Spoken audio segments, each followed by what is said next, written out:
Thank you for that gracious introduction, Ibrahim. On behalf of the CAIR New Jersey Board of Directors, I want to thank you for taking your time off from your busy schedule to help us host this event tonight. Ladies and gentlemen, Honorable Congressman Keith Ellison, and all the other elected officials that are present here tonight, welcome.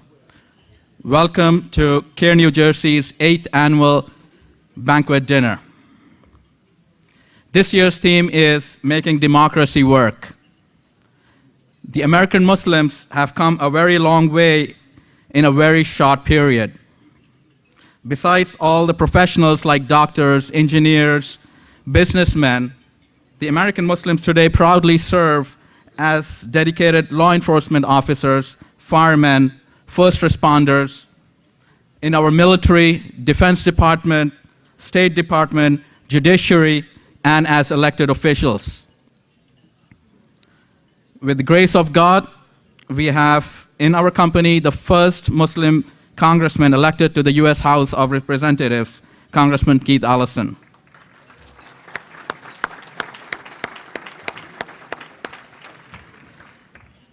New Jersey has elected more than 5 mayors in the past few years, and some of them are here tonight.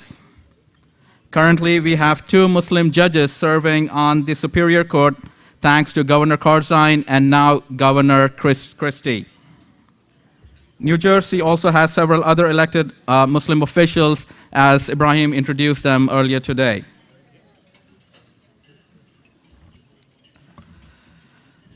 A recent study published by the Dinar Standard in the American Muslim Consumer Conference's 3rd annual event puts the American Muslim households' combined disposable income at $124 billion. That's a B with a billion. This makes the American Muslim community one of the most affluent and professionally inclined community in the nation.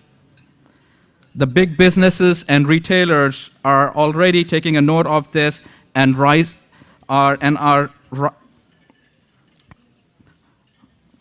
taking note of this new and rising American community.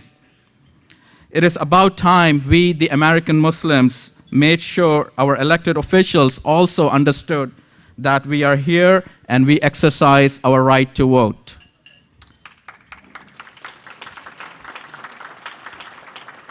We will defend our religion, our culture, our morals, our civil rights, and the Constitution of the United States of America.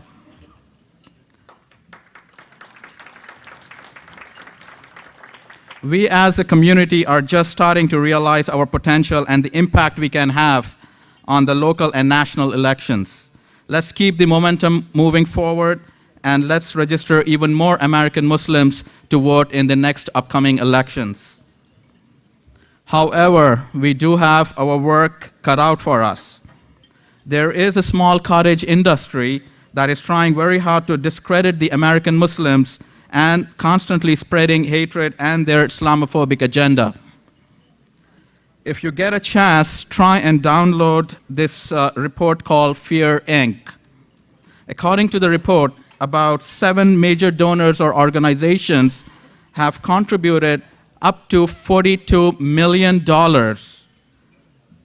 to fund their anti-Islamic propaganda. Unfortunately, some of the elected officials are also influenced by these hate mongers and Islamophobes. Congressman Peter King is one such official who held congressional hearings on the radicalization of American Muslims. King's hearings further proved that his bias towards Islam and Muslims and his lack of understanding of the American Muslims and our commitment to the security of this nation. Across the country, there is an organized effort to influence the anti-Sharia law. Currently, there are more than 24 states where there is an active work on creating anti-Sharia law. The elected officials do not really have a clear comprehension of what Sharia means. Again, this is being defined by the hate mongers and not the American Muslim community.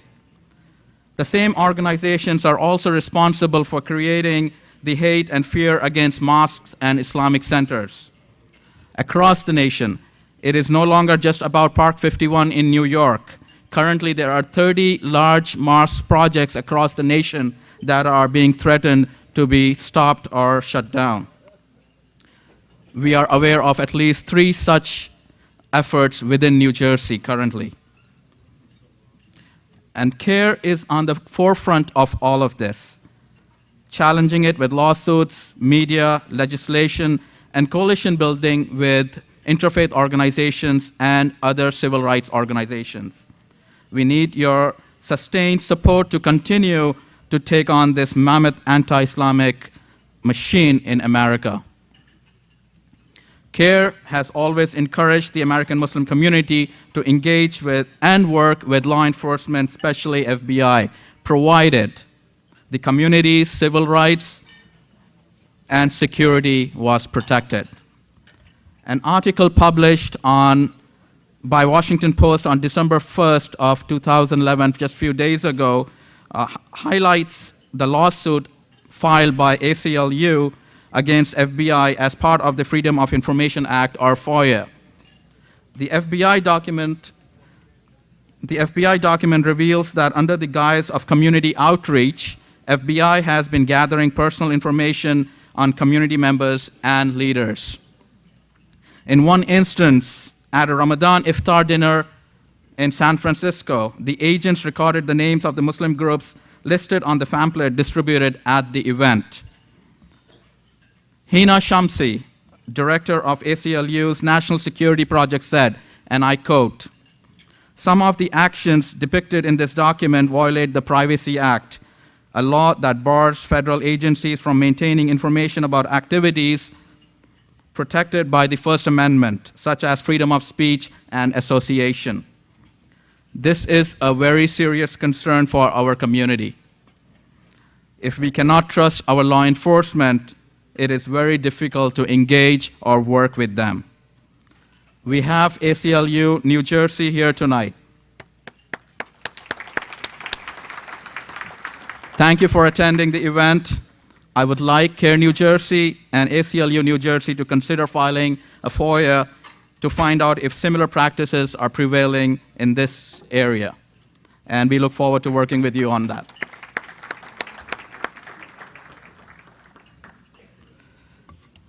Now I wanted to briefly share some of the activities of CAIR in last few years. CAIR National in Washington, D.C. has been serving the American Muslim community for 15 years, and CAIR New Jersey for the last 8 years. CAIR took in more than 2,000 civil rights cases last year, and in the last 15 years, we have served over 25,000 victims of discrimination. Today, CAIR has more Muslim staff attorneys than any other Muslim organization. 14 attorneys at your service, and a dozen of law clerks. It's about time CAIR New Jersey had a full-time staff attorney ourselves. Tonight, with your help and support, we can fulfill that critical need, inshallah. CAIR spokespersons were mentioned or quoted in the news media more than 3,300 times just in the past year. And making democracy work for our youth is more important than any other activity. CAIR has the largest Muslim youth leadership program in the nation. In the past year, CAIR chapters organized 9 leadership conferences across the country where our youth were trained in public speaking, civic engagement, government relations, and media relations. CAIR New Jersey has been organizing one such event every year for the last 3 years at Princeton University. And please let us know if you have a child or someone you know who could participate in our next event, inshallah. We usually get high school through college students. In last 15 years, CAIR and the Muslim community has matured. The battle is no longer about us being American Muslims. We are past that. There is no doubt that we are Americans, we are Muslims, and we are clear of our identities. Nothing and no one can change that. Nothing and no one is going to make us a second-class citizen.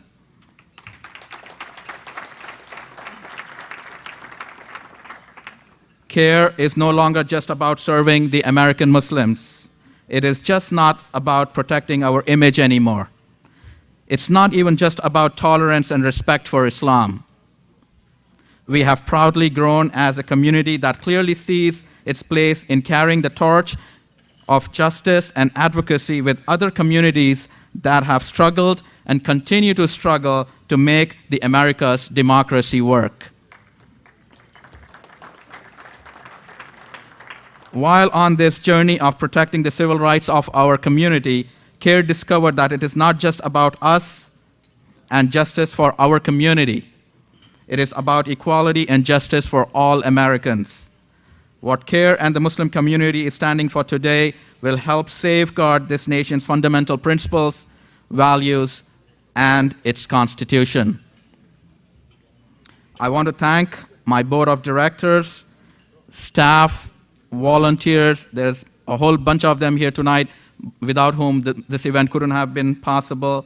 Our host committee, especially Nahid Barber, Mehreen Saeed, Ida Al-Manzalvi, and especially our banquet chair, Naveed Anwar, who helped organize this event tonight.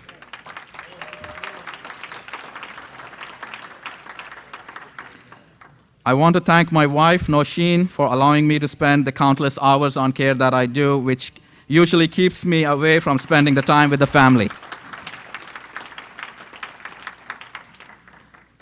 I want to thank all of you for coming tonight and for supporting CAIR's work. Last but not least, I want to thank Allah for giving me this opportunity to serve the American Muslim community. Jazakallah khair. May Allah bless you all. May Allah bless the United States of America. Thank you.